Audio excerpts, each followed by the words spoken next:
What I would submit to you is, please don't try to tell me that you can't be a woman of great significance if your life doesn't look like a storybook.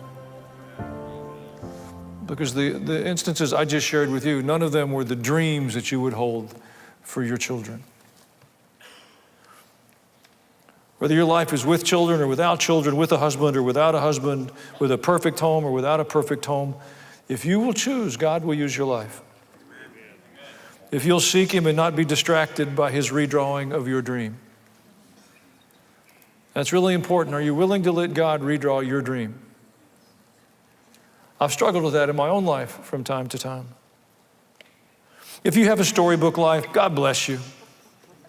In all seriousness, yay, awesome. But if you don't, I want to invite you to stop mourning. Celebrate the opportunities which God has placed before you and make a kingdom difference. Amen.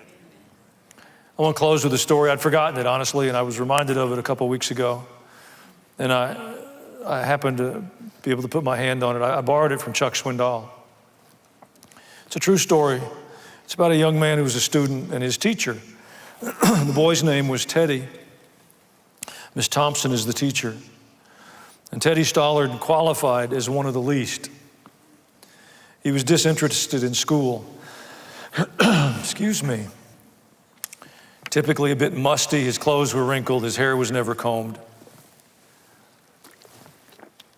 He's one of those kids in school with a deadpan face, completely expressionless, sort of glassy, unfocused stare. And when Miss Thompson spoke to Teddy, he always answered in monosyllables.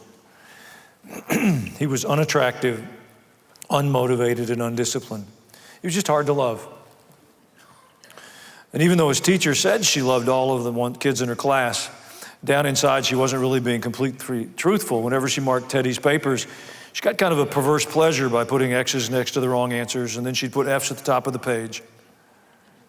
She should have known better. She had some access to Teddy's records. She knew more about him than she really wanted to admit. The records went something like this. In the first grade, Teddy shows promise with his work and he has a good attitude, but a poor home situation. The comment in second grade was Teddy could do better. His mother is seriously ill and he receives little help at home. The third grade, Teddy's a good boy, but he's too serious. He's a slow learner. His mother died this year. Fourth grade was Teddy is very slow, but he's well behaved. His father shows no interest. Well, Christmas came that year, and the boys and girls in Miss Thompson's class brought her Christmas presents. They piled the presents on her desk and trotted around to watch her open them. Among the presents was one from Teddy. She was surprised that he'd brought her a gift, but he had. Teddy's gift was wrapped with brown paper and held together with Scotch tape. And on the paper was written the simple words, "For Miss Thompson, from Teddy." When she opened Teddy's present, out fell a gaudy rhinestone bracelet with half the stones missing and a bottle of cheap perfume. The other boys and girls began to giggle and to smirk at Teddy's gifts, but Miss Thompson at least had enough sense to silence them by immediately putting on the bracelet and putting some of the perfume on her wrist. Holding her wrist up for the other children to smell, she said, "Doesn't it smell lovely?" And the children took their cue from the teacher and responded with oohs and ahs. At the end of the day, when school was over and the other children had left, Teddy lingered behind and he slowly came over to his desk and he said softly, "Miss Thompson,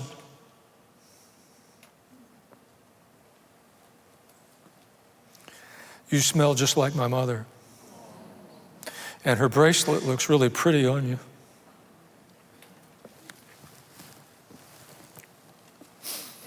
I promise I read this 10 times before we came in here. I know how to prepare. When Teddy left, Miss Thompson got down on her knees and asked God to forgive her. And the next day, when the children came to school, they were welcomed by a new teacher. Miss Thompson had become a different person. No longer just a teacher, she was an agent of God. Now a person committed to loving her children and doing things for them that would live on after her. She helped all the children, but especially the slow ones, and especially Teddy. By the end of the school year, he'd showed dramatic improvement. He'd caught up with most of the students and was even ahead of some. Well, the year ended, and she didn't hear from Teddy for a long time. Then one day, she received a note that read, "Dear Miss Thompson,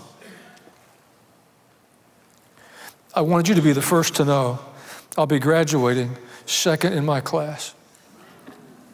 Love, Teddy Stallard." 4 years later, another note, "Dear Miss Thompson, they just told me I'll be graduating first in my class.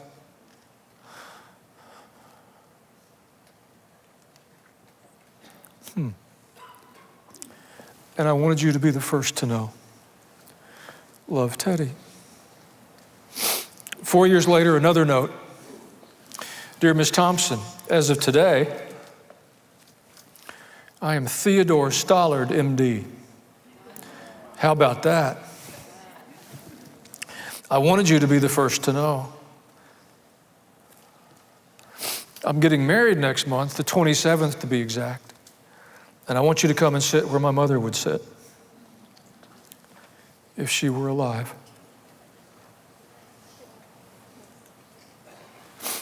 You're the only family I have now. Dad died last year. Love, Teddy Stallard." You see, I think you have more power to change lives than you know. And your tools may be sweet tea and pecan pie. Or it may be a little bowl of clean water. And you'll have to get down on your hands and knees. But if you'll determine to give God your best, I'm quite confident He'll help you lay up treasure in heaven. Or we can complain that we deserve better and our dream didn't come true. I prefer to give God my best. Thank you for watching this video. If you enjoyed it, subscribe to the channel. You know the drill. Hit the bell for notifications. If you want to, leave a comment.